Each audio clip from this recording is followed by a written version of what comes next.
14,000 लोग एक स्टेडियम में बैठे हैं, ना कोई बॉलीवुड स्टार ना कोई सिंगर, सब मैथ पढ़ने आए हैं और जिस आदमी को सुनने आए हैं उसकी कंपनी आज डूब चुकी है। सच बताओ, स्कूल में मैथ समझ आता था या सब रट्टा मारते थे? इंडिया का एजुकेशन सिस्टम ही ऐसा है, कंसेप्ट नहीं इंपॉर्टेंट मार्क्स होते हैं, पेरेंट्स को टेंशन रहती है बच्चा पीछे ना रह जाए और बच्चा खुद सोचता है कि वो क्या पढ़ रहा है। यही प्रॉब्लम सॉल्व करने आया था एक आदमी, बायजू रविंद्रन। अगर आप स्टूडेंट हो या पेरेंट्स हो, ये वीडियो एंड तक जरूर देखना और ऐसी रियल बिजनेस स्टोरीज के लिए लाइक और सब्सक्राइब करना। केरला का एक सिंपल मिडिल क्लास लड़का पेरेंट्स टीचर स्कूल के बीच रहता था। बचपन से दो ही शौक थे, स्पोर्ट्स और मैथ्स। फैमिली ने बोला डॉक्टर या इंजीनियर बनो, ही चूज इंजीनियरिंग, जॉब लग गई, लाइफ सेट। लेकिन 2 साल बाद एक छोटा सा इंसिडेंट उसकी लाइफ बदल देता है। उसके दोस्तों को कैट एग्जाम क्लियर करना था, उन्होंने बोला भाई तू पढ़ा दे, और यहीं से गेम चेंज हो गया। बायजू ने दोस्तों को पढ़ाया और खुद भी एग्जाम दे दिया। रिजल्ट 100%, एक बार नहीं 2 बार। लेकिन असली बात क्या थी, उसे रियलाइज हुआ मुझे पढ़ाना अच्छा लगता है, और यहीं से शुरुआत हुई बायजूस की।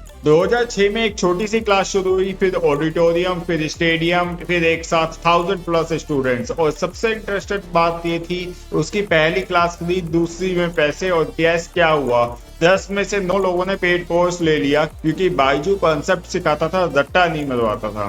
बाकी टीचर्स बोलते थे फॉर्मूला, या बायजू बोलता था समझो क्यों हुआ, और यही चीज उसे लोगों से अलग करती थी। अब प्रॉब्लम आई, इतनी डिमांड थी लेकिन वो हर शहर में नहीं जा सकता था, तो उसने क्या किया, क्लासेस को डिजिटल बना दिया, सैटेलाइट से 45 सिटीज में ब्रॉडकास्ट कराया, और इसी डिसीजन ने बायजूस को बना दिया फ्यूचर जाइंट। फिर आया biggest move, mobile app. Byju's ने एक सिंपल सी बात समझी, बच्चे फोन नहीं छोड़ सकते तो पढ़ाई को फोन में डाल दो।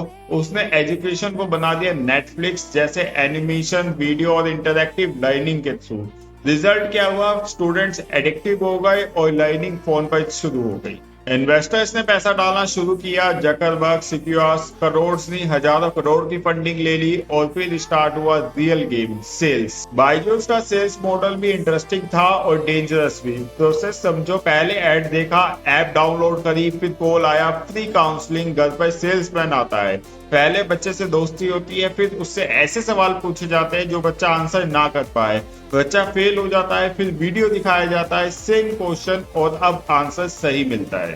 पेरेंट्स शॉक हो जाते हैं, फिर बस एक ही लाइन बोलनी होती है, अगर बेसिक नहीं आता तो फ्यूचर कैसे बनेगा। इसी फेयर और गिल्ड के गेम से सेल्स जो है क्लोज होती है। इस मॉडल से बायजूस रॉकेट बन गया। यूनिकॉर्न होने के बाद $22 बिलियन की कंपनी बन चुका था। कोविड आया और सब ऑनलाइन चला गया। बायजूस ने क्लासेस फ्री कर दी, यूजर एक्सप्लॉइड हो गए, सब परफेक्ट लग रहा था। लेकिन यहीं से डाउनफॉल शुरू हुआ। रियलिटी ये थी, ग्रोथ दिख रही थी लेकिन प्रॉफिट नहीं हो रहा था।